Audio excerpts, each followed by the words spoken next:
So tonight, we're here to recognize the extraordinary initiative of two people who chose to break the corruption cycle and to use their strengths as individuals to stop the abuse of power for private gain, to stop extortion, big and small, and to show the world that through individual endeavors, through international legal tools, that it is possible to make a big difference and to curb corruption. It has not been easy for both of these persons. They have encountered entrenched corruption with entrenched integrity. And tonight is a victory for integrity.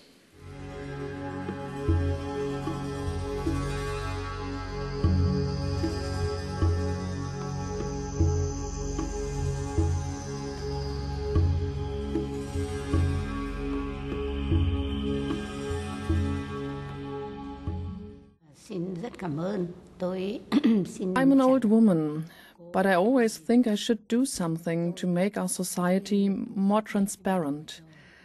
So whenever I meet a corrupt person, I try to track down on him or her and then find a solution.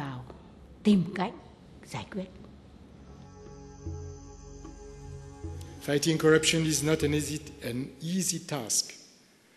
25 years ago, you retired from teaching youth. But since then, you are teaching the reality.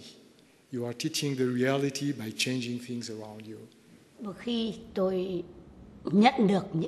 Many people contact me about corruption because they cannot file the complaints themselves. For example, one day in a school it was discovered that some teachers pocket the children's lunch money. The students' parents and some honest teachers came to me and asked me to report this to the authorities.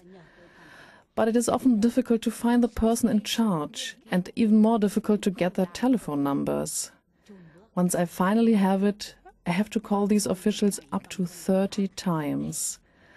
Sometimes I track down their private address and go and confront them there. But even then, their attitude is not helpful. The officials often refuse to meet me, but I keep trying. I never give up.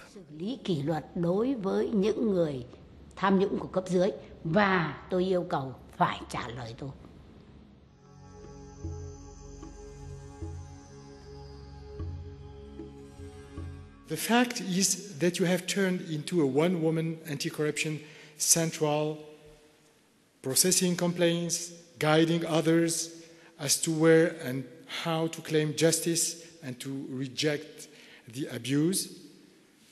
This is a splendid contribution to the building of the present and the future of your beloved Vietnam.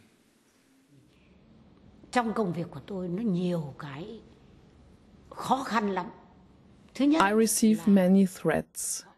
For example, people came to my house and said, "If you don't stop, we will kill you."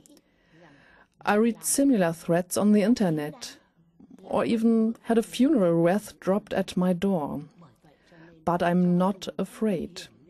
I am convinced I am doing the right thing. I am fighting for justice. There are many cases in which I don't even get an answer from the police. But to support the poor, I'm willing to sacrifice. I'm not afraid at all.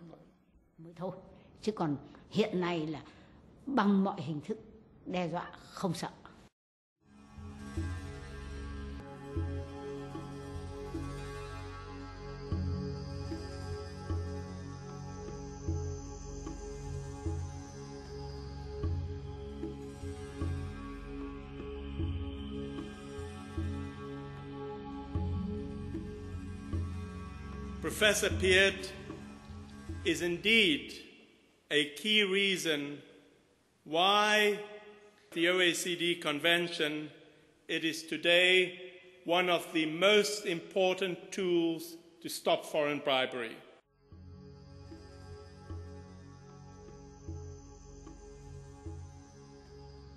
I think we're at a kind of a crossroads at the moment.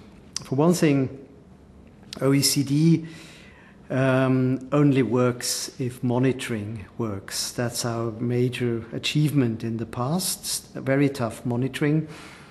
And the difficulty there is that countries have realized that they can evade monitoring if they team together. They are very uneasy about what we're doing because the monitoring mechanism has evolved from something which was nice in the beginning, peer review, like friends looking and talking about, like a talk shop, mutual back scratching you could call it, to something very, very rough. Corruption can be described also as a circuit. You have a demand side and you have a supply side, and you have people linking the two up, intermediaries helping to supply, and you also have people helping to hide the money, to launder the money. And you have to attack this circuit at all fronts. So asset recovery is crucial. If you know, well, if I'm successful as a bribee, my money will be stolen even if I hide it in some financial center. It's not going to be that attractive. And equally, the financial centers have to know you'll be made responsible if you take that kind of money. So I share the view that asset recovery is absolutely fundamental. Mark Pieth is an action man. Whether in the waves in Rio de Janeiro or in the Vatican back streets or in the corridors of power, Mark does everything with a seriousness of purpose.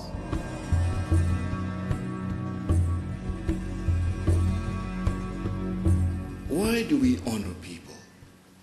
And you know, people have all these things they put on there. Why do we honor people? It's a statement to others.